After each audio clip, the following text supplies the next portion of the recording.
Hello, this is Scott. Welcome back to my YouTube channel where I cover a variety of different data science and analytics topics.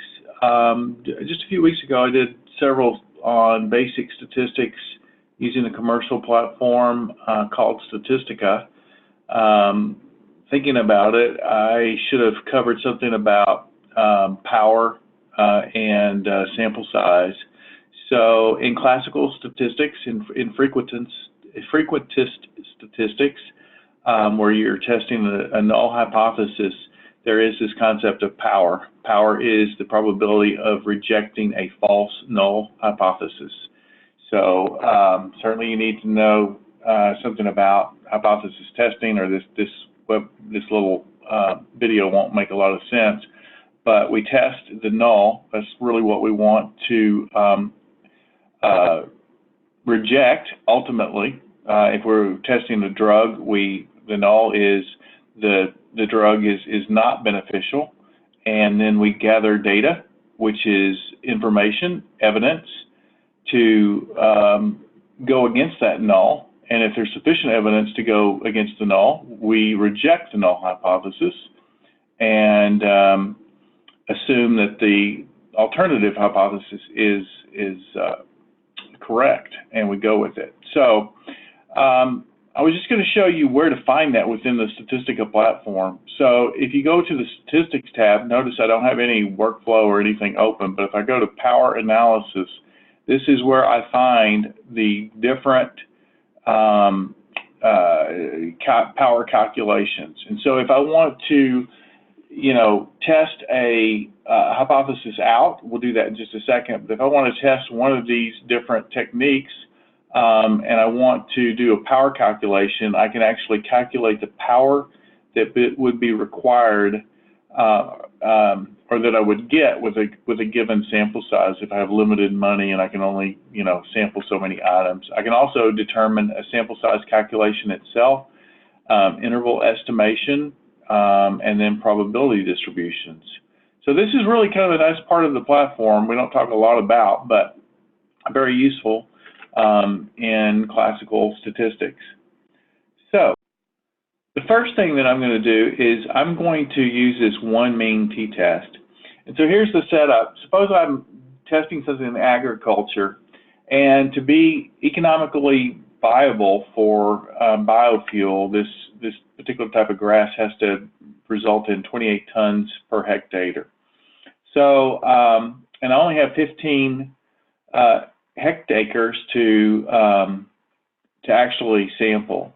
So this can test whether I'm getting 28 tons or not. So let's suppose here that with this power calculation that, again, I only have the money to sample 15 hectares, and traditionally the result has been that I've been generating 25 tons, and then I'm going to need commercially viable 28, which means that the true population will be at least 28. So what will it take to reject a null hypothesis with a mean of 25 from a true population of a mean 28?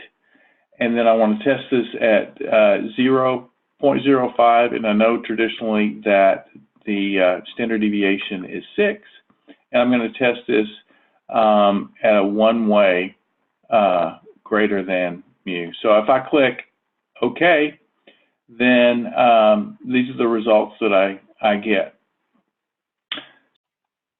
So this panel actually, what it did is it calculated the effect size. So, and it's going to, when I calculate the power, it's going to run across the different sample sizes from 10 to 100. And the effect size is essentially that, remember 28, which was mu naught was 25. So it's mu minus mu naught over sigma. So that for our previous example is actually right up here. This is 28 minus 25 divided by 6, and then I get the effect size. And so it's going to run the difference of effect size. So it's basically creating a grid. So let's see, anything else that we need to do? Well, let's just go ahead and calculate power.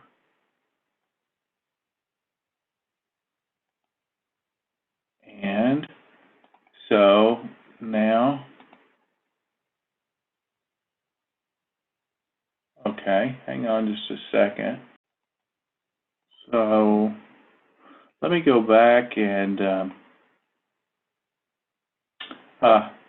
this is a one-tail test. So now if I calculate power, I should get the results. Okay, and in the end, all right, so it basically performed a power calculation, and in the end, here's my power. So there's a 58% chance that I'll reject a true null hypothesis in this example. Okay, now let's do another example. Okay, so anyway, so we go back to this, and I'm going to go back to the beginning of the panel, and in fact, I'm going to go all the way back. And so now we'll just do a sample size calculation. So here, what I'm doing is instead of calculating the power based upon a given sample, where I know what sample I'm going to run, this I'm going to actually specify what, if I specify the power that I want to achieve, how many elements do I need to sample? So let's just look at this. So here now is the same setup, right? This agricultural example that I gave you with before, but now let's make the power goal say 95. So what this means is there's a 95% chance that if there's a true difference, then I will reject the null hypothesis. And so I'll click here, okay. And then for the effect size, again, we've got 0.3 to 0.9.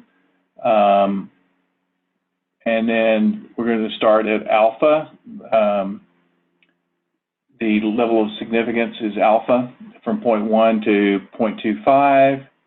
And start the power from 0.65 to 0.95, and number of steps for the calculations. I want to calculate in here, and then here what I can see is that if I want to achieve a power of at least 0.95, the actual is 0.9512, then I'm going to need a sample size of 45. All right, so that's it in a nutshell. You can play with it really very nice in that, you know, you can specify different designs, even interval estimation, and even probability distributions. Okay? All right, well, I'll stop there, and hopefully you can join me next time. Thanks.